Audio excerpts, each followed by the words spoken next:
આપણે પૂજાઓ જ્યારે કરીએ ને ત્યારે બ્રાહ્મણો પાણી આંગળામાં પાણી બોળાવીને અડાડે આખા.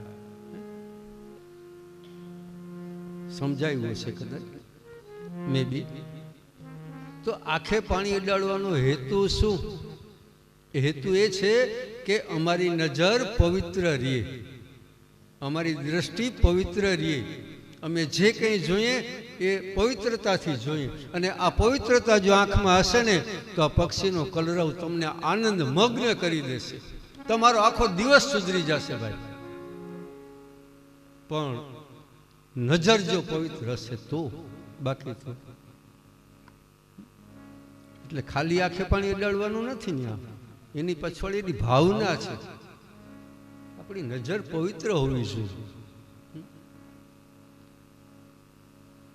અને એટલા માટે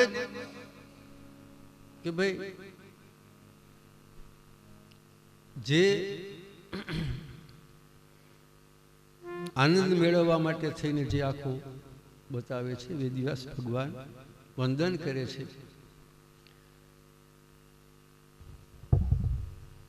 શું કહેવાયું છે અહીંયા? પીબતમ ભાગવતમ રસમાલય.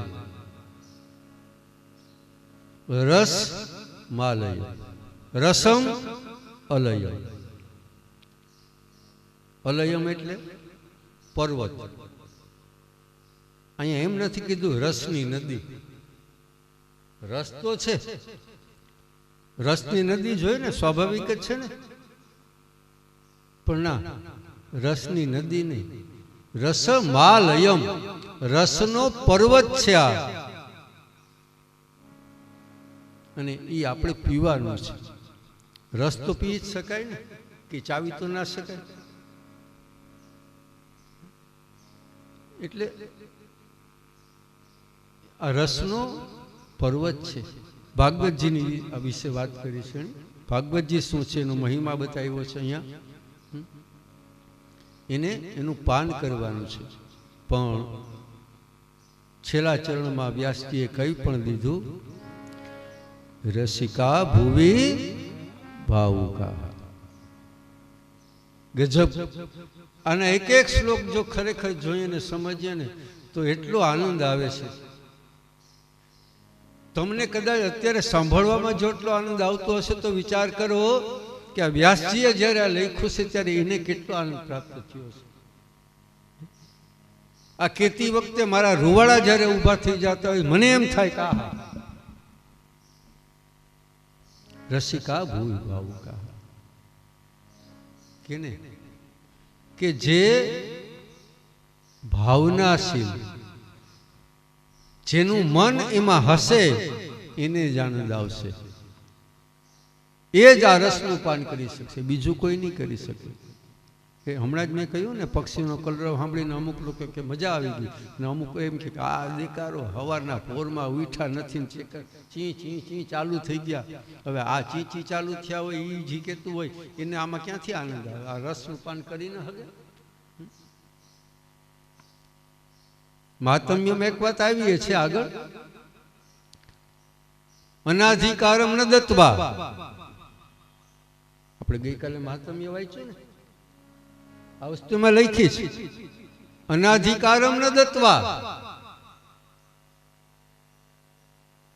ભાગવતજીની કથા અધિકારી ન હોય ને એની પાસે વાંચવી નહીં, દેવી નહીં.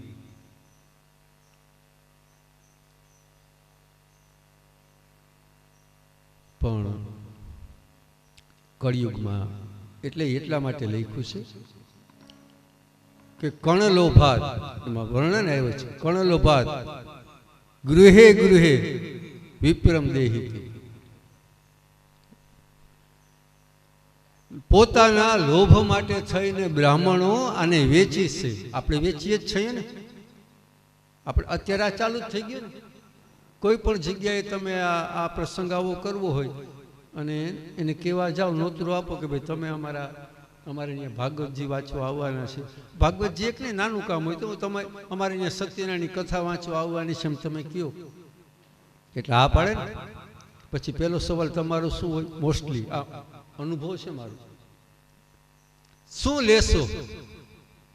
વાહ, જો કે એમાં તમારો દોષ નથી, એમાં કોઈ દોષ નથી,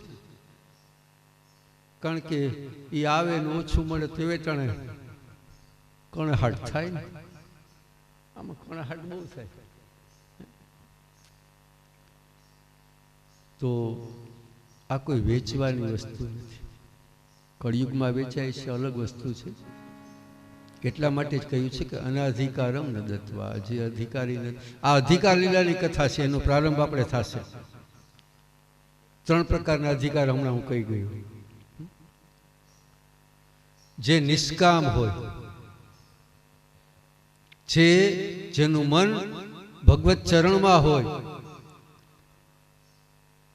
જેનામાં ભક્તિ હોય, જેનામાં શ્રદ્ધા હોય, એની પાસે આ કથા કેવી. અને તો જ એવા ભાવુક લોકો જ ભાગવતજીના રસનું પાન કરશે. આ રીતે 2 શ્લોકની અંદર વેદવ્યાસજીએ પેલા નમન કર્યા, બીજા શ્લોકમાં ભાગવતજીનું મહાત્મ્ય બતાવ્યું. કેટલું સરસ મજાનું આ છે. અને હવે આપણે પ્રવેશ કરીએ. નૈમિષે નિમિષે ક્ષેત્રે ઋષય શૌનકાદયઃ સતરમ સર્ગાય લોકાય સહસ્ર સમમાસતા. હવે પ્રારંભ થાય છે. અધિકાર લીલાનો પ્રારંભ અહીંયાથી થાય છે. શું કહ્યું છે? નૈમિક શરણ્ય નામનું જે ક્ષેત્ર છે ત્યાં 88,000 ઋષિઓ ભેગા થયા. 88,000 હામટા બોલવા વાળા ભેગા થાય તો ઉપાધિ થઈ પડે ને, કોણ બોલે ને કોણ સાંભળે. આપણે આ અનુભવ બધાને હોય, તમને મને એક ને આ બધાને અનુભવ હોય. આખું ટોળું મળીને બેઠા હોય ને, એક હારે બધા એવું બોલતા હોય, એમાં કોણ બોલે જ ને કોણ સાંભળે મને ખબર જ નથી પડતી. હું તો મૂંઝાઈ જાઉં કે અને ખરેખર મારે તમને આ બાબતમાં ધન્યવાદ દેવો પડે માતાજીઓને કે એ બધાય બોલતા હોય, બધાને પાછી ખબર હોય. ધન્યવાદ આ એક બાબતમાં.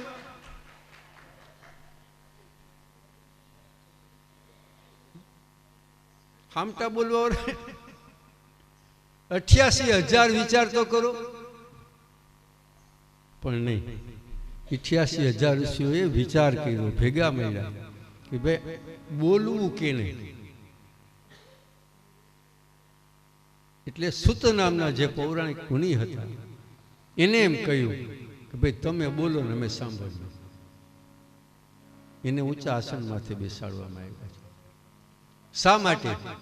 આનું ચયન શા માટે થયું? બીજા કોઈ કેમ નહીં? ત્યાં તો ઋષિઓનો કોઈ પાર નતો, બધા યોગીઓ જ હતા, મહર્ષિઓ, દેવર્ષિઓ. આનું ચયન શા માટે? કારણ સુત પુરાણી કેના શિષ્ય હતા?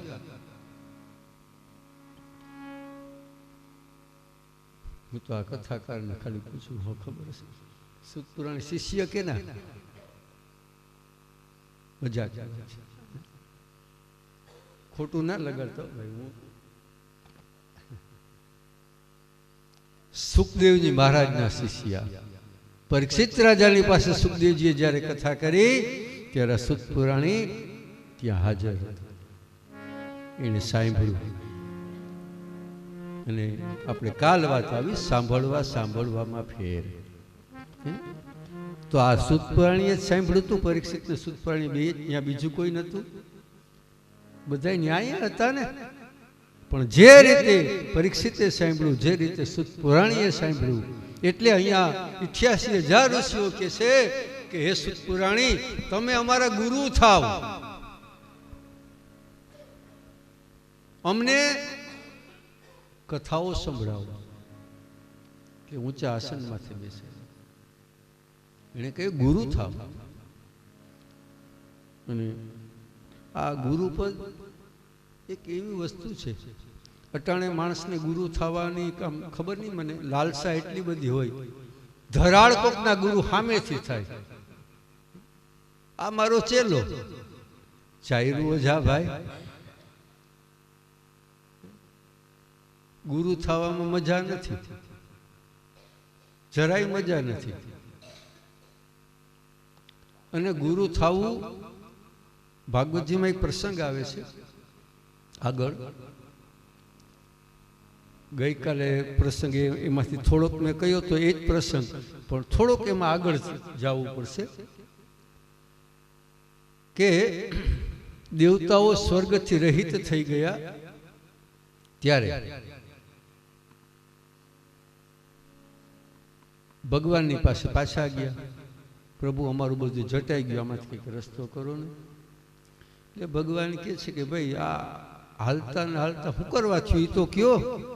તો કે ગુરુ મહારાજ રિહાઈ ગયા, દેવતાઓના ગુરુ બૃહસ્પતિ મહારાજ એ રિસાઈ ગયા, અદ્રશ્ય થઈ ગયા, કે મળતા નથી. એટલે ઓણે બધું અમારું જટી લીધું, ગુરુ વગરના થઈ ગયા એમ. તો ભગવાન કે કામ કરો, ત્વષ્ટા મુનિના પુત્ર વિશ્વરૂપ છે એને ગુરુ બનાવો, તમારો સંતાન છે. એટલે દેવતાઓ આવ્યા, હળી મારી, અરે વાહ એ તો બહુ સારું. વિશ્વરૂપની પાસે આવ્યા અને કહ્યું, દેવતાઓ એના વડીલો થાય, વિશ્વરૂપ એનું સંતાન થાય. દેવતાઓએ કહ્યું વિશ્વરૂપને કે ભાઈ તું અમારો ગુરુ થા. અને ત્યારે ભાગવતજીમાં સ્પષ્ટ લખવામાં આવ્યું છે, વિશ્વરૂપ ચોખ્ખું કહે છે કે મારે કોઈ ગુરુ થવું નથી ભાઈ, ગુરુ થવામાં મને જરાય રસ નથી, અને તમારો તો હાવ નથી થવું.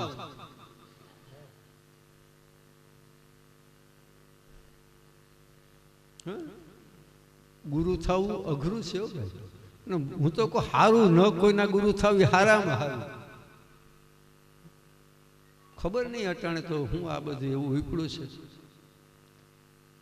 આશ્રમો બનાવી બનાવીને બેસી જાય, મારા ચેલા મારા ચેલા મારા ચેલા. આ ગુરુ પણ અધિકાર, હમણાં જ મેં કહ્યું ને અધિકાર લીલાની કથા છે. ગુરુ થવાનો અધિકાર જેની પાસે છે ને એ જો ગુરુ થાય ને તો આપણું કલ્યાણ થઈ જાય ભાઈ. પણ એક વાત એ કહી દઉં કે ગુરુને શોધવાની પીંજણમાં ન પડજો ભાઈ, આ કોઈ જરૂરી નથી. આમાં એક ભાગવતજીમાં એક વસ્તુ બહુ સરસ બતાવી છે વેદવ્યાસ ભગવાને, કે ગુરુનો મહિમા મોટો, એમાં કોઈ ના નહીં, બહુ મોટો મહિમા છે. અને સારા સદગુરુ પ્રાપ્ત થઈ જાય તો કલ્યાણ થાય, એમાં પણ કોઈ ના નહીં. પણ ગુરુ હોવા જ જોઈએ એવો કોઈ આગ્રહ ભાગવતજી રાખતા નથી. આમાં કોઈ જગ્યાએ એવો આગ્રહ નથી કે ગુરુ વગર હાવ હાલે જ નહીં. પણ પોતાની મહત્તા વધારવા માટે થઈ અને ખબર નહીં આ પરંપરા ક્યાંથી ઊભી થઈ ગઈ, ગુરુ તો હોવા જ જોઈએ.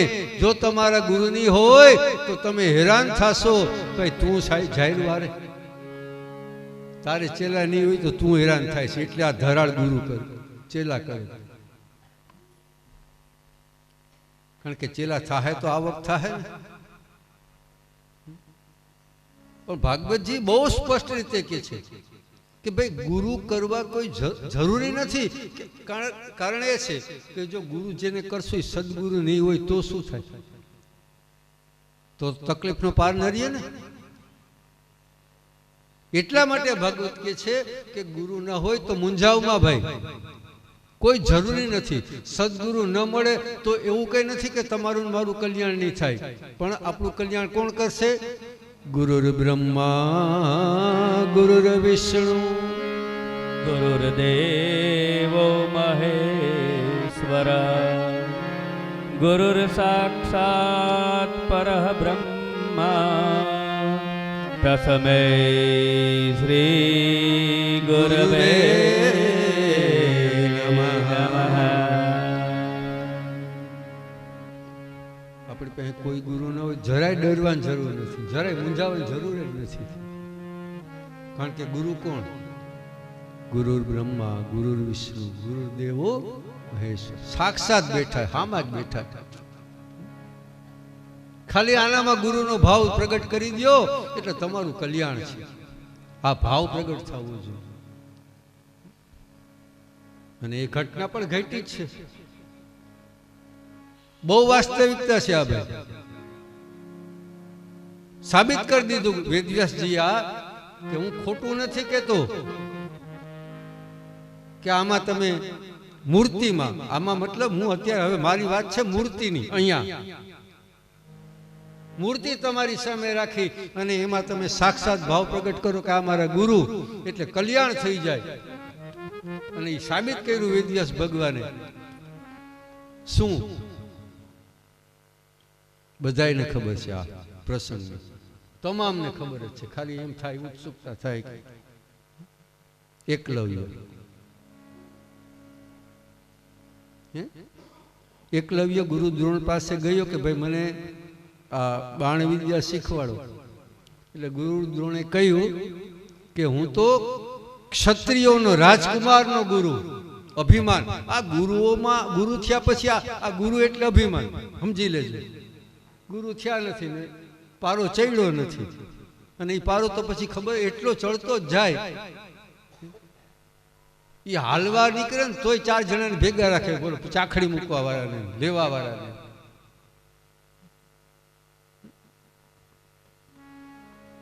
ગુરુ, હું ક્ષત્રિયનો ગુરુ, તું ભીલ, હું તને વિદ્યા ભણાવું. હાલ, કઈ વાંધો નહીં, કોઈ વાંધો નહીં. આયલો કોઈ ગયો. શું કર્યું આ માણસે? મૂર્તિ બનાવી ગુરુ દ્રોણની. મૂર્તિની પાસે બાણ વિદ્યા શીખવાનો આ વ્યક્તિ આરંભ કર્યો. જે વિદ્યા અર્જુનને ન મળી, જે વિદ્યા અશ્વસ્થામાને ન મળી, જે વિદ્યા કર્ણને ન મળી, એના કરતા અનેક ગણી વિદ્યા એકલવ્યને મળી. પ્રસંગ છે મહાભારત, અને તમામને આ ખબર જ હોય. અને આને સાબિત કરી દીધું. કેવી રીતે? કે પાંડવો જ્યારે ફરવા નીકળ્યા હતા, ગુરુ દ્રોણ ભેગા હતા, અને કૂતરું જ્યારે ભસતું હતું, દેકારો કરી, આપણે હમણાં ના આવ્યા દેકારો કરી મૂક્યું. ત્યારે એકલવ્યએ જે બાણ માર્યા ને કૂતરાના મોઢામાં, એવી રીતે બાણ માર્યા એક રત્તી ભાર એને ક્ષતિ ન પહોંચે અને એનું મોઢું બંધ થઈ જાય. રત્તી ભાર ક્ષતિ નહીં. અને ઈ કૂતરું જ્યારે અર્જુને જોયું, દ્રોણાચાર્યએ જોયું, વિચારમાં પડી ગયા, આટલો જગતમાં આવો બાણા વળી કોણ? દ્રોણાચાર્યને ત્યારે એ બોલ્યા હતા ને, હું ગુરુ. આ ગુરુનો ધમણ કઈ ઉતરી જાય કાંઈ નક્કી નહીં ભાઈ. આ દ્રોણાચાર્ય વિચારમાં પડી ગયા કે આ તો મારા કરતા શ્રેષ્ઠ. મનમાં, જાહેરમાં તો અભિમાની માણસ જાહેરમાં તો કોઈ કબૂલ ના કરે, પણ મનમાં કબૂલ કરે એ સારું કહેવાય. હું તેમ જાહેરમાં તો ટંગડી એવી ઊંચી રાખે, પડે તો મિયાભાઈ ટંગડી ઊંચી ને ઊંચી. તો મનમાં વિચારમાં પડી ગયા, આહા આટલી અદ્ભુત વિદ્યા કે આને એક ટસ્યોય નથી થયો ને મુખ આનું મોઢું તપાસ કર્યો. એકલવ્ય, ભાઈ તું ક્યાંથી શીખો? અને સવાલ થયો આને, તું શીખો ક્યાંથી? અરે આ મૂર્તિ પાસે. કોની છે આ મૂર્તિ? તમારી. મને આવડે એવી બનાવી કે મારે હું કઈ કલાકાર તો નથી, આ બે હું બનાવું, આવડી એવી બનાવી. જો ત્યાં કોઈ એવો હકીકતમાં કલાકાર નતો કે આ બે હું દ્રોણાચાર્ય બનાવી શકે. એને તો એક જ માં રસ હતો કે મારે બાણ વિદ્યા શીખવી, ગુરુની પાસેથી શીખવી. પછી ત્યાં માટીની પિંડો મૂકી દીધો હોય તો આપણને ખબર નથી. આની પાસેથી શીખવું. અને ત્યારે મહાભારતમાં બતાવ્યું છે, અભિમાની માણસો છે ને, કોઈનું સારું થતું હોય ને જોઈ ના હોય. કોઈનું જરાક સારું થતું હોય ને તો આને આમ ખબર નહીં શું થઈ જતું. તો દ્રોણાચાર્ય એમ કહે છે કે ભાઈ તું મારી પાસેથી વિદ્યા શીખો, મૂર્તિ પાસેથી, તો તારે મને ગુરુ દક્ષિણા દેવી જોઈએ. હું તારો ગુરુ થાઉં, તારે દક્ષિણ. એટલે તું ના પાડી કહીને મારે તને નથી શીખવાડી. આટલી વારમાં ગુરુ થઈ ગયો, આટલી વારમાં. પણ એકલવ્ય પાત્રતા, જગતમાં પાત્રતા કેને કહેવાય? જો અધિકાર કેને કહેવાય? અધિકાર લીલાની કથા ચાલે છે આપણી, સમજજો બરાબર. અધિકાર કેને કહેવાય? દ્રોણાચાર્યમાં ભલે અધિકાર નતો, પાત્રતા નથી, પણ એકલવ્યની પાત્રતા જબરદસ્ત હતી આ માણસની. ખાલી મૂર્તિ પાસેથી વિદ્યા શીખવા છતાંય દ્રોણાચાર્ય એમ કહે કે ગુરુ દક્ષિણા દે. એટલે તરત જ બે ધડક કહી દીધું, વંદન કરી માગી લ્યો. આ જેવી તેવી પાત્રતા છે. કોઈની પાસેથી આપણે કંઈ અને એ આપણને મદદ ન કરે ને એ મદદ લેવાય ત્યારે આપણે એમ કહી શકશું કે લે ઠેકાડી લેવું ક્યાંય. પણ આ માણસની પાત્રતા કેટલી અદ્ભુત છે, વિચાર તો કરો. માગી લ્યો. હવે વિચારો, મહાન કોણ? દ્રોણાચાર્ય કે એકલવ્ય? બહુ શીખવા જેવું છે ભાઈ. આમાં ખાલી સમજવાની જરૂરિયાત છે. અને ત્યારે દ્રોણાચાર્ય માગ્યું શું? અંગૂઠો. આપણા જે 5 આંગળાઓ છે એમાં સૌથી મોટામાં મોટી જો કિંમત હોય ને તો અંગૂઠાની. ખરેખર આની અદ્ભુત કિંમત છે. આમ આપણે આને આમ ગણકારતા નથી, એ અલગ વસ્તુ છે.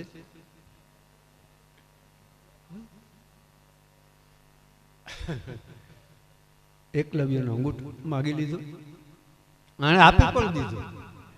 આણે આપી પણ દીધો ને.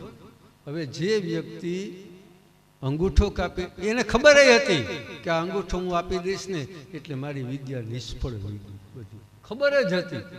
પણ એણે વિચાર કર્યો કે મેં આને ગુરુ માન્યા છે, હવે આવ્યા એ માગે છે, દઈ દે, અને આપી દીધું. એટલે મહત્તા ગુરુની નથી, મહત્તા શિષ્યની છે. એનામાં જો હોય ને તો ગુરુ હાવ સામાન્ય હોય ને તો એ શિષ્યનું કલ્યાણ થઈ જાય. અને એટલે જ ભાગવતજીમાં વેદવ્યાસ એ જ વસ્તુ આપણને સમજાવે છે, ગુરુની પછવાડે દોડવાનું મૂકી દો ભાઈ, અને એને શોધવાનું મેલી દો.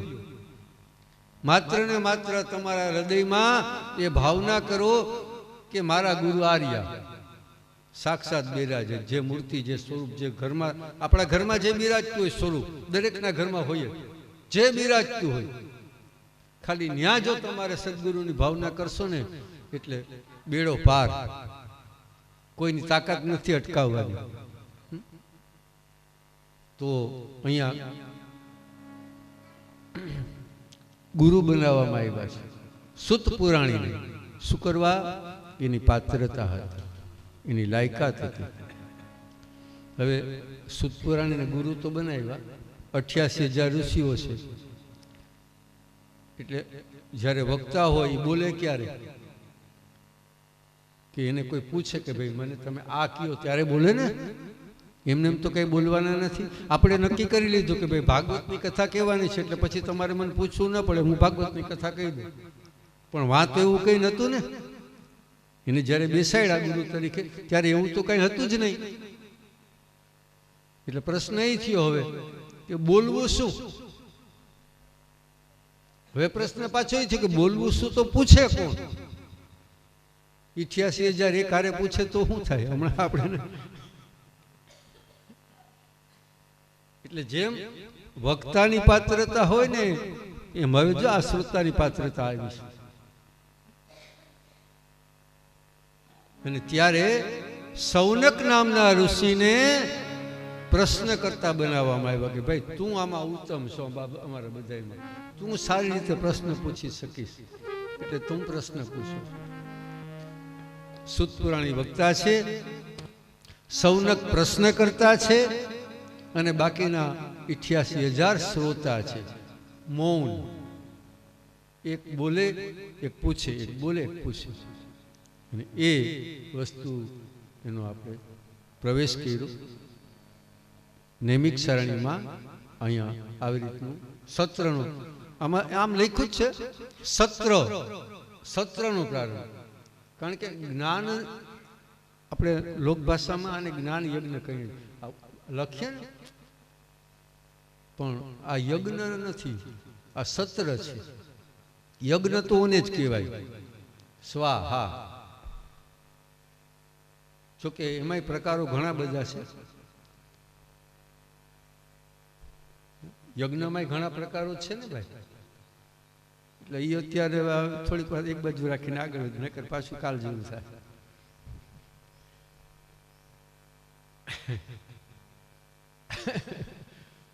તો આ સત્ર છે, અને કાલે મેં કહ્યું તો છતાંય પાછું એકવાર પુનરુક્તિ કરી દઉં કે સત્રની મહત્તા આને એટલા માટે સત્ર કહેવામાં આવે છે કે આમાં વક્તાનું, પ્રશ્ન પૂછનારનું અને તમામ શ્રોતાનું. પ્રશ્ન પૂછનાર એટલે યજમાન. કાલ હું યજમાન શબ્દ વાપર્યો હતો, આજે હું એ શબ્દ ન્યા ફેરવો મેં પ્રશ્ન કરતા. પ્રશ્ન કરતા એટલે કોણ? તો કે ભાઈ આ કાકાએ ભાગવતજીનું આયોજન કર્યું એટલે પ્રશ્ન કરતા બન્યા. એણે મને કહ્યું કે ભાઈ તારે વાંચવાની છે એટલે પ્રશ્ન કરતા બન્યા, હું ભક્તા બન્યો, તમે બધા શ્રોતા છો. તો ત્યાં પ્રશ્ન કરતા સૌનક મહારાજ એ બન્યા છે. એટલા માટે સત્ર શા માટે કહેવાય? તો કે જ્યાં વક્તાનું, શ્રોતાનું ને પ્રશ્નકર્તાનું ત્રણેયનું કલ્યાણ થાય. આપણે આ કથા જ્યારે વંચાય ને, મારું કલ્યાણ થાય, તમારું કલ્યાણ, મારું જે થાય તમારી આવી જાય. આ વળી તમે ક્યાં કેમ સમજતા નહીં.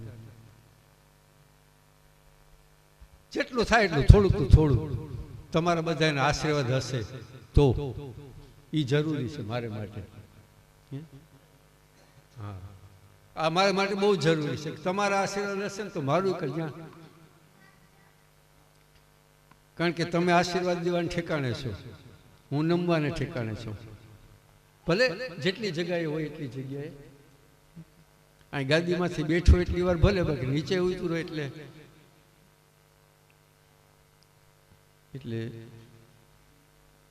સત્ર જે તમામનું કલ્યાણ કરે છે. યજ્ઞ છે એ માત્ર ને માત્ર યજમાનનું જ કલ્યાણ કરે, માત્ર, બીજા કોઈનું નહીં. એટલા માટે આને સત્ર કહેવામાં આવ્યું છે. તો એક મોટું સત્ર વેદવ્યાસ એમ કહે છે, એક મોટા સત્રનો પ્રારંભ નૈમિક સારણીમાં થયો, અદ્ભુત સત્રનો. અને જેમાં સૂતપ્રાણી મુનિ પાસેથી આ સૌનકાદિક ઋષિઓએ 4 વેદ, 6 શાસ્ત્ર, 17 પુરાણ, 13 ઉપનિષદો, મહાભારત એની કથાઓ સાંભળી. આટલું સાંભળી લીધા પછી સૌનક ઋષિ એ સવાલ કર્યો છે ત્યાં કે ભાઈ તમે અમને ઘણું કહ્યું, ઘણું બધું સંભળાવ્યું, પણ અમને આનંદ થાય ને, મનમાંથી અંદરથી આનંદ પ્રગટે ને, આમ સંતોષ થાય ને, એવું હજી કાંઈ કહ્યું નથી. તો અમને કંઈક એવું કહો કે જે સાંભળતા આમ આનંદ આનંદ આનંદ, આપણે નથી કહેતા દિલ બાગ બાગ હો ગયા, એટલો આનંદ થઈ જવો જોઈએ એવું કંઈક કહો. અને ત્યારે સૂતપર્ણી મુનિ એની પાસે ભાગવતજીની કથાનો આરંભ કર્યો છે. એમાં પણ સૂતપર્ણીએ કહ્યું છે, થોડીક વાર પહેલા અમે એક વાક્ય કહ્યું, અનાધિકારમ ન દાતવ્ય. એ વસ્તુ ત્યાં કહેવાની છે, આ વસ્તુ ત્યાં કહેવાની છે. જ્યારે આણે એમ કહ્યું કે આનંદ આનંદ આનંદ થાય એવી વસ્તુ કયો, એટલે ત્યારે સૂતપુરાણી મુનિ કહે છે કે ભાઈ એવી તો અદ્ભુત ગ્રંથ એક જ છે, શ્રીમદ ભાગવત. અને એ શા માટે અદ્ભુત છે? તો કે સુખદેવજી જ્યારે પરીક્ષિત રાજાની પાસે કથા કરવા બેઠા, પરીક્ષિતને 7મા દિવસે પૂરું થઈ ગયું હતું, આપણું બધાનું 7મા દિવસે પૂરું થઈ જાય. 8મો દિવસ કોઈ માટે છે નહીં જગતમાં. દિવસ માત્ર 7 જ છે ભાઈ. 8મો દિવસ ક્યાંય છે જ નહીં. 7 દિવસમાં જ આપણું પૂરું થવાનું. પણ ક્યાં 7મા દિવસે એ મને તમને ખબર નથી. મને તો પાકી ખબર જ હતી કે કયો 7મો. આપણી તકલીફ એ છે કે આપણને એ ખબર નથી કે 7મો કયો છે.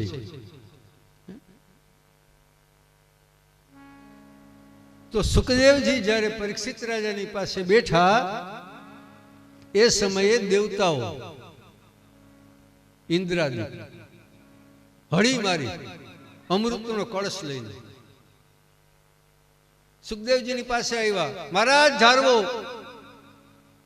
કેમ ભાઈ, શું છે?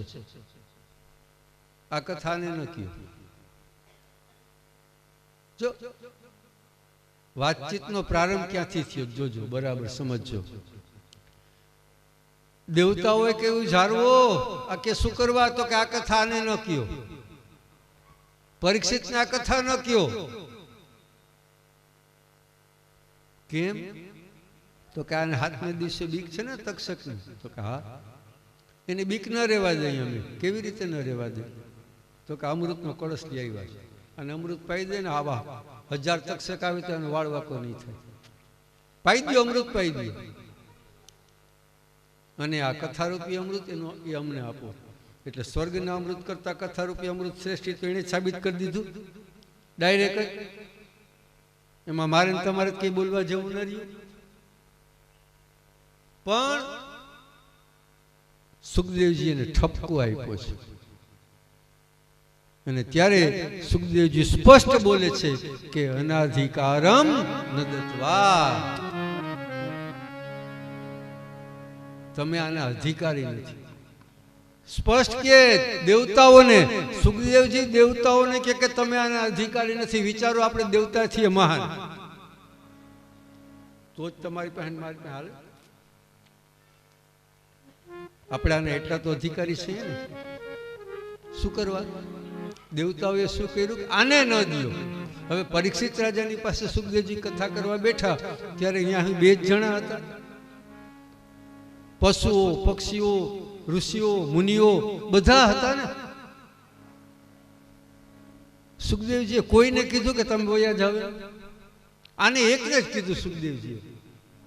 અને અધિકારમ ન દત્વા ભાઈ, હાલો મંડો ભાગવા. કેમ? શું કરવા એમ કહ્યું? એટલા માટે કહ્યું કે દેવતાઓ વાક્ય બોલ્યા હતા ને આને ન દો. એટલે તારા બાપનું ગયું હું એને દીધું. તો આ બધા બેઠા સાંભળો, તું બેસી જાય ને છાનો મુનો. બેસી ગયા હોત તો દેવતાઓ ના પડત કોઈ. પણ આને નહીં, મને દો. આ મોટા મોટા તકલીફ આ છે ને, છે જ ને. આ બધું આપણો જીવન એક એક પ્રસંગ, જે કઈ પ્રસંગો છે ને, હું પહેલે દિવસે કહી દઉં, આમાં એક એક પ્રસંગો તમને મને બધાને પૂરા લાગુ પડે. પૂરેપૂરા. મને દો, આને નહીં. ત્યારે સુખદેવજી કે અનાધિકારમ ન દત્વા ભાઈ, મન ભાગવા મન. અને ભગાડ્યું. સ્પષ્ટ લખ્યું છે વેદવ્યાસે. સુખદેવજી કોપાયમાન થઈ ગયા, ભાગી જાઓ. આવું બોલે છે કે તું આને ન દો. એટલે અનાધિકાર નહીં, ટૂંકમાં કોપાયમાન થવાનું કારણ માત્ર એટલું જ હતું કે કોઈને ન દો ને. તમે જયારે ક્ષમતા રાખો, ભલે ને મને બીજાને મળે, ભલે ને મળે, મને મળે, ભલે ને બીજાને મળે, મારાથી ભલે ને હવાયું મળે તો મને વાંધો શું? પણ એ જ તકલીફ આપણી છે કે મારાથી હવાયું એને ન મળવું જોઈએ. એ મારાથી હવાયા થવા ના જોઈએ. એટલે 88,000 ઋષિઓના સાનિધ્યમાં સૌનક ભાગવતજીનો જે પ્રારંભ કરે છે, અધિકાર લીલા જેને કહેવામાં આવે છે, રસનો પર્વત છે, એનું પાન મારે તમારે કરવાનું છે. તમે પણ પીઓ, હું પણ આ રસનું પાન મારા તો અહોભાગ્ય તો એટલા માટે હું કહીશ, હકીકત છે કે કાલ તો હું કહ્યું હતું મેં કે મારે આ કથા યજમાનને ન્યા નથી ને, અહોભાગ્ય એટલા માટે કહીશ. યજમાનોની તો મેં ખૂબ વાંચી, કોઈ પાર વગરની અમારા મુકેશભાઈ ભેગા જતા, કલ્યાણ કરી નાખતા બધાય. બહુ કલ્યાણ કર્યું જો મુકેશભાઈ, એમાં કઈ ઘટે નહીં. એક બે વાર તો અમારા મુણેશભાઈ ને હું લઈ ગયો હતો, ભાઈ હાલ ને બાપા.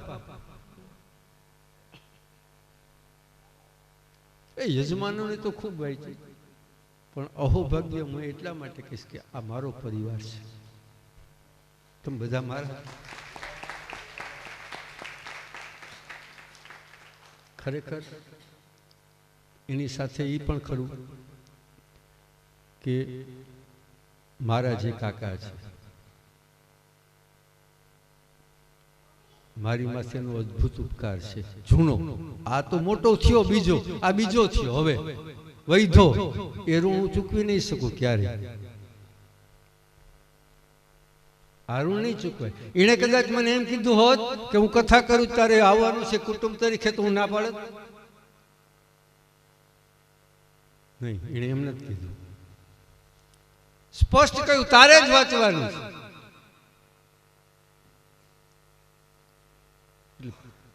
એણે કહ્યું ત્યારે હું તો થોડુંક આમ વિચારમાં પડી ગયો કે કાકા મારે વાંચવાનું, તારે જ વાંચવાનું છે, ગમે એ થાય તારે જ બેસવાનું. મારી માથે ગજબ ઉપકાર છે જૂના. એક સમય એવો હતો કે મારી માનસિક પરિસ્થિતિ એટલી હદે વિક્ષિપ્ત થઈ ગઈ હતી, શું કરવું કઈ ખબર ના પડે. અને આ સમયે એ 360 દી રોજ મારી પાસે મારી ઘરે આવે, અડધી કલાક બેસે, અડધી કલાક મારી સાથે વાતો કરે, અને રોજ મને એની સાથે દુકાને લઈ જાય. હાલ હાલ મારી ભેગો હાલ, ઘરમાં નથી બેહું, હાલ. અડધી કલાક ન્યામ બેસું.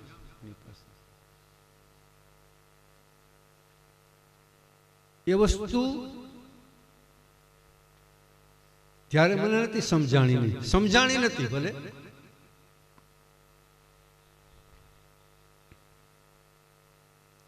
પણ એટલું કહીશ કે આજ એની આ પ્રેરણાને કારણે આ ગાદીમાં હું બેઠો છું.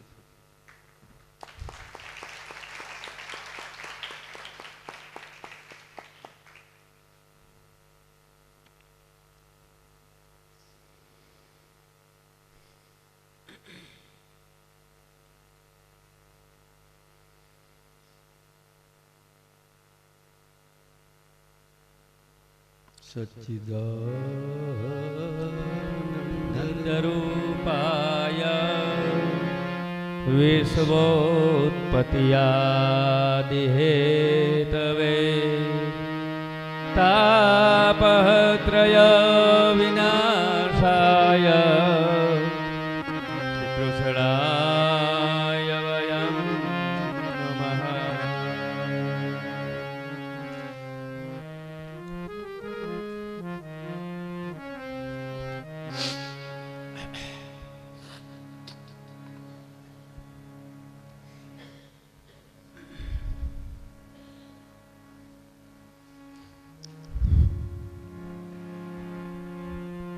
અમારું અહોભાગ્ય છે,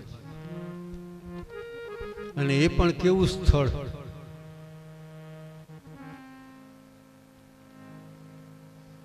મનમાં કલ્પના પણ આપણે ન કરી હોય એવું સ્થળ.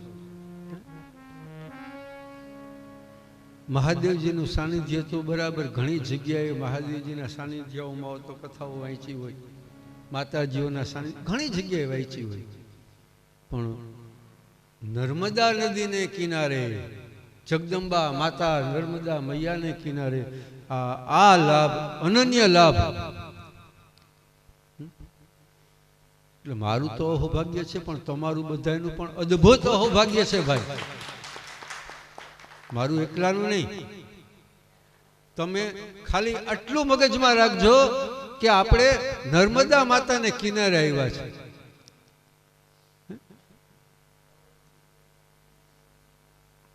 અહીંયા કદાચ થોડીક અગવડ પડે તો હલવી લેજો ભાઈ, એની સામું ન જોતા. આ અગવડની જો ચિંતા કરવા રહે હો ને તો મૂળ વસ્તુ વહી જાય. આ ઘર નથી આપણું, આપણે નર્મદાને કિનારે આવ્યા છે. છતાંય પૂરેપૂરા પ્રયત્નો કરવામાં આવે છે, બધાની પૂરા પ્રયત્નો કરવામાં આવે. પણ એ વાતના ગુણ છે એક બાજુ રાખું. મારી વાત ખાલી એટલી જ છે માત્ર ને માત્ર કે કેટલું અદ્ભુત ભાગ્ય કે સામે અહીંયાથી મને સામે જ દર્શન થાય માતાજીના, જગદંબાના દર્શન. મારી સામે સરસ મજાના જળ ને એને કિનારે આપણે આ લાવો મળ્યો છે, એટલે એને મારા વંદન છે. જ્યારે સુતપુરાણી કથા કહેવાનો પ્રારંભ કરે છે અને કહે છે કે જે અંતર્યામી છે, જે જગતના નાથ છે, જે દીનાનાથ છે, એના ગુણાનુવાદ હું તમારી પાસે ગાઈશ. એ ભગવાનના ઘણા બધા અવતારો, ભાગવતજીમાં એમ કહ્યું છે 24 અવતારો પરમાત્માના છે. 24 અવતારોની વાત આમાં આવશે. તમામ અવતારોની કથા કોઈક સંક્ષિપ્તમાં આવશે, કોઈક થોડીક વિગતવાર આવશે. 24 અવતારોની કથાઓ આગળ આવશે. પણ એનો આરંભ ક્યાંથી થાય છે? 24 અવતારોમાંથી, કે જે 10 અવતાર મુખ્ય ગણવામાં આવ્યા છે. આપણે 10 અવતાર મુખ્ય, એ 10 અવતારમાં પહેલો અવતાર મત્સ્ય અવતાર, માછલાનો. બીજો કચ્છપનો, ત્રીજો વરાહનો, ચોથો નરસિંહ થાંભલામાંથી, પાંચમા વામન મહારાજ, છઠ્ઠા પરશુરામ ભગવાન, સાતમા અયોધ્યામાં રામચંદ્રજી, અને આઠમા કૃષ્ણ. તો આનો પ્રારંભ અહીંયાથી જ થાય છે. કૃષ્ણ કથાથી જ આનો પ્રારંભ થાય છે. કારણ કે સૌનક ઋષિને 24 અવતારની વાત જ્યારે કરવામાં આવી ત્યારે સૌનકે સવાલ કર્યો, ગુરુ મહારાજ ઉભા રહ્યો. પ્રશ્ન પૂછવા વાળામાં કુશળતા હોવી જોઈએ કે ક્યારે કયો પ્રશ્ન કરવો. ખોટી જગ્યાએ ખોટો પ્રશ્ન કરી નાખીએ તો, એટલે પાત્રતા હોવી જોઈએ. તો એની પાત્રતા હતી, એને અટકાવ્યા. જાળવો આ 24 અવતાર એમને ન કયો તો શું ભાઈ, શું સાંભળવું? તો કે અમે એવું સાંભળ્યું છે કે કૃષ્ણ ભગવાને પાંડવોની તો રક્ષા કરી, પણ એના બાળકની એ રક્ષા કરી હતી. તો ઈ ઘટના શું હતી એ તો જરાક અમને કયો. એટલે સુતપુરાણી મને કહે છે કે ભાઈ બહુ સારું, તમને એક ઘટના કહી.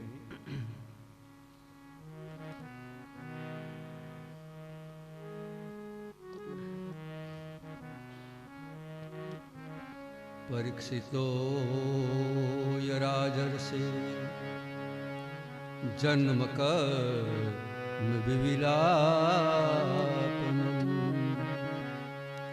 સંસાર ચ પાંડુપુત્રાણામ ભક્ષે કૃષ્ણ કૃયોદકમ. બહુ અદ્ભુત પ્રસંગનો પ્રારંભ કર્યો છે. સુંદર મજાનો પ્રસંગ છે. મહાભારતનું યુદ્ધ જ્યારે થયું ત્યારે ભગવાન જગતનો નાથ, ઈશ્વરનું સર્જન કરનાર, પાલન કરનાર, નાશ કરનાર, બ્રહ્માંડનો અધિપતિ અર્જુનના સારથી બન્યા.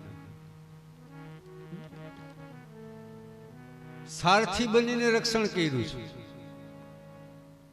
હવે સમજો, સારથી, કોઈનું સારથી થવું ને પાત્રતા હોય તો જ થવાય.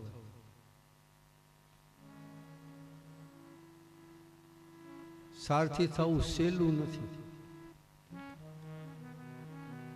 અને જો પાત્રતા રૂપ સારથી હોય ને તો જીવન ધન્ય બની જાય. ભગવાન જેના સારથી બન્યા, અર્જુનની તાકાત હતી કે અમે ભીષ્મ દ્રોણને ઉભા થઈને મારી હકી. અર્જુન તો જોઈને જ ગભરાઈ ગયો. હા કે હામે તો આ. પછી વેદવ્યાસ ભગવાને વિચાર્યું કે આ ગભરાઈ ગયું નહીં કહીએ, એટલે વિષાદ યુગ મૂકી દીધું.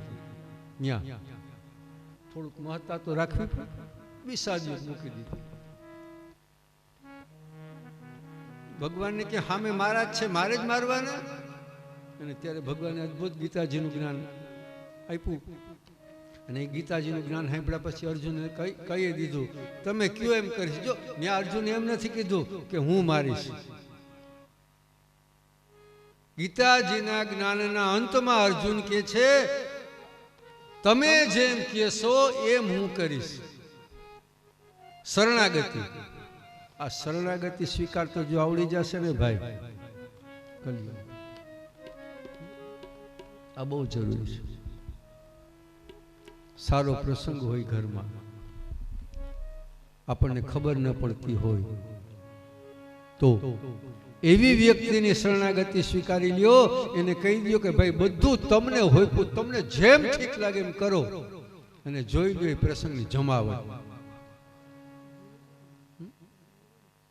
કારણ કે સારથી છે, પણ એને માટે આપણી લાયકાત હોય. આપણે શરણાગતિ સ્વીકારતા આવડવું જોઈએ. ખોપી દીધા પછી પકડી પકડીને પૂછાય નહીં 5 અહીંયા ઓનું શું કર્યું, ઓનું શું કર્યું. આ શરણાગતિ નથી ભાઈ, આ સમજી લો. આ કોઈ શરણાગતિ છે જ નહીં. શરણાગતિ એટલે શરણાગતિ, બસ ફોપાઈ ગયું. હવે મારે કઈ કરવાનું નથી, એ બધું એ જ કરશે. અને પાંડવોએ કેવી શરણાગતિ, વિચાર કરો કેટલી અદ્ભુત શરણાગતિ. કે મહાભારતનું યુદ્ધ જ્યારે ચાલુ હતું ને એ સમયે સાંજ પડે એટલે યુદ્ધ બંધ થાય, સવાર પડે એટલે ચાલુ થાય, રાત પડે એટલે બધા સુઈ જાય તમામ. કૃષ્ણ ભગવાન જાગતા હોય. એટલે એક દિવસે રાત્રિના સમયે પ્રભુ માટો મારવા નીકળ્યા. અર્જુનની છાવણીમાં આવ્યા. ઓલો ઘસઘસાટ ઊંઘે અર્જુન, એકદમ ઘસઘસાટ. છે ને મહાભારતમાં પ્રસંગ. ભગવાને અર્જુનને જગાડ્યો, ભાઈ ઉભો થા, આ હું આવી રીતે હું તો. અર્જુન કે બહુ સુવા દ્યો ને, હવે આટલી ગજબ નીંદર આવે, સુવા દ્યો. તો કે નહીં ઉભો થા. અર્જુન ઉભો છે, ભાઈ બોલો હાલો કયો હવે શું કહેવાનું છે. તો કે એલા આવડું મોટું યુદ્ધ તારી માસે ગાજે, સામે દાદા ગુરુ આચાર્ય ઉભા, આટલી નીંદર તને આટલી નીંદર આવી કેમ. ત્યારે અર્જુને બહુ સરસ જવાબ દીધો છે. મને તમને અદ્ભુત ઉપયોગી છે. અર્જુને કહ્યું પ્રભુ જાગવા વાળો જાગે પછી મારે હું ઉપાધિ.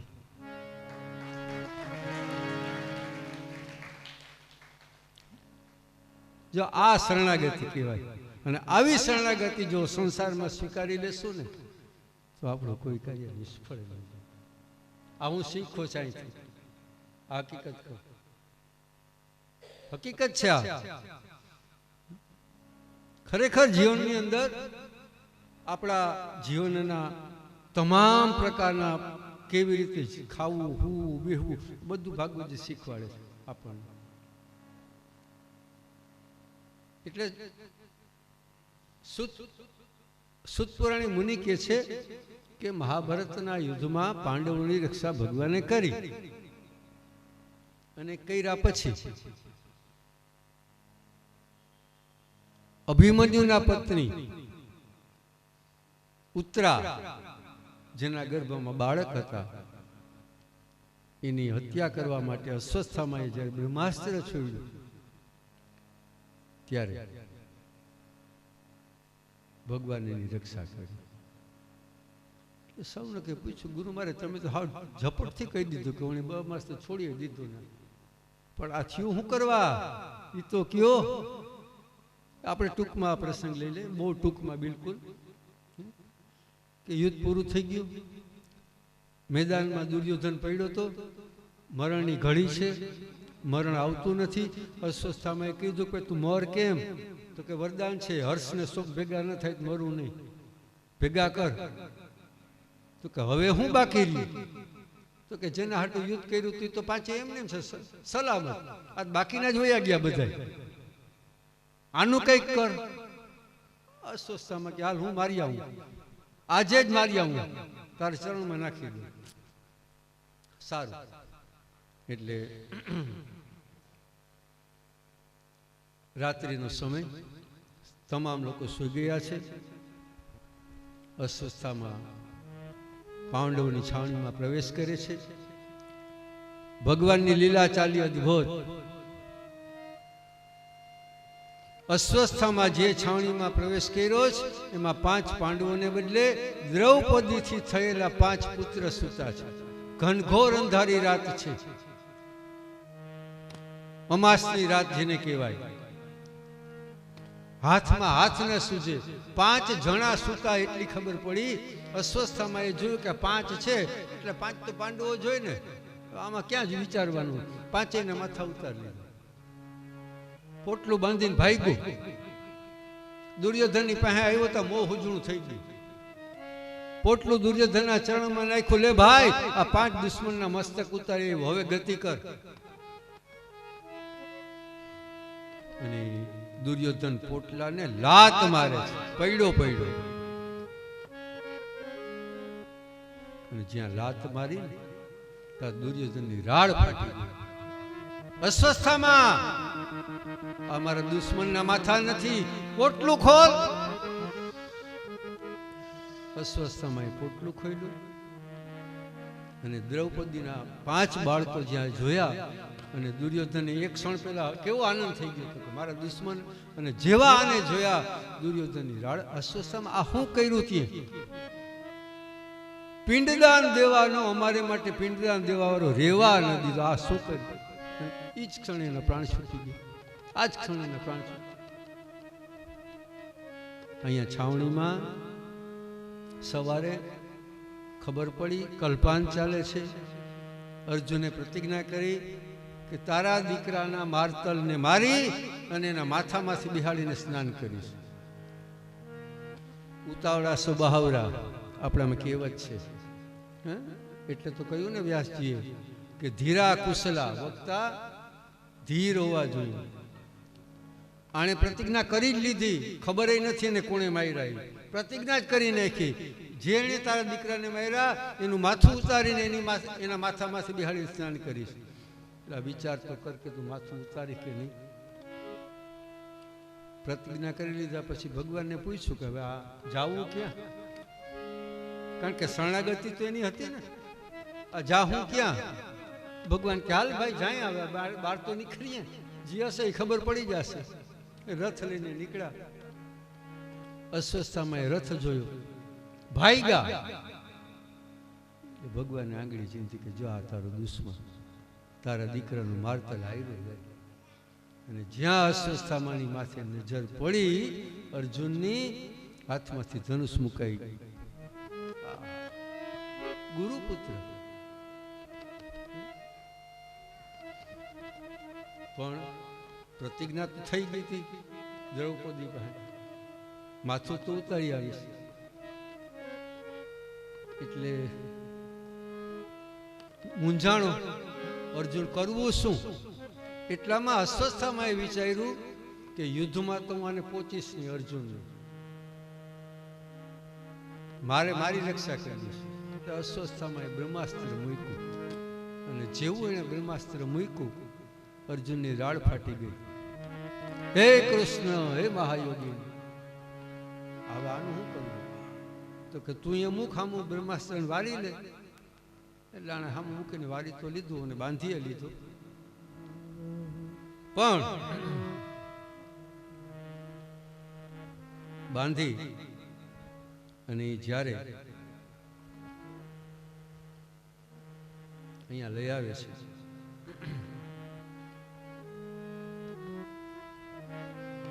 ત્યારે દ્રૌપદીજી જે કલ્પાંત કરતા હતા એની નજર અસ્વસ્થતામાંથી પડી.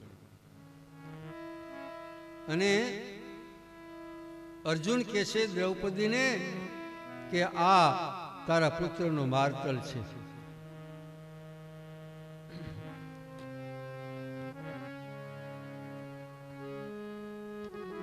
ત્યારે દ્રૌપદીજી કે છે મુચ્યતામ મુચ્યતામેશ બ્રાહ્મણો નિતરામ.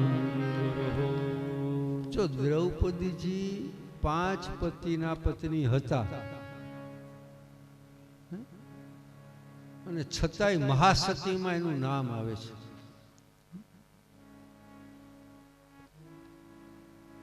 કારણ આ 5 દીકરાને જેણે મારી નાખ્યા છે અને અસ્વસ્થામાની માથે નજર પડી અને આંખમાંથી પાણીના ધોરિયા વયા જતા હતા એવા દ્રૌપદી રડતા અટકી ગયા. એકદમ આંખો લૂછી નાખી અર્જુનને કે છે મુચ્યતા મેસો બ્રાહ્મણો નિતરામ ગુરુ. અરે આ ગુરુ પુત્ર છે, બ્રાહ્મણનો દીકરો આમે નિરંતર ગુરુ સમાન હોય તો આ તો ગુરુ પુત્ર છે, છોડી મૂકો.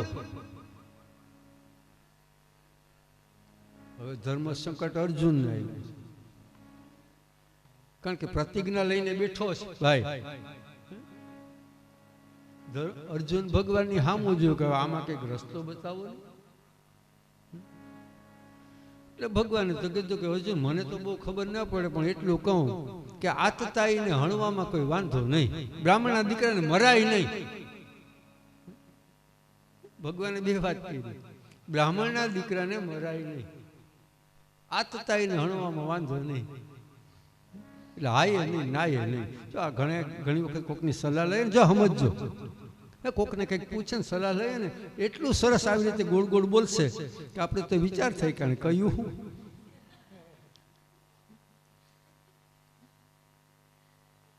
એટલું સરસ મજાનું ગોળ ગોળ ગોળ ગોળ બોલ્યા જ રાખશે, સલાહ દે જ નહીં. સલાહ લેતા પેલા વિચાર કરો 7 વાર. અને હું તો એમ કહું બને ત્યાં સુધી સલાહ લેવા જ ન જાઉં, વધારે સારું.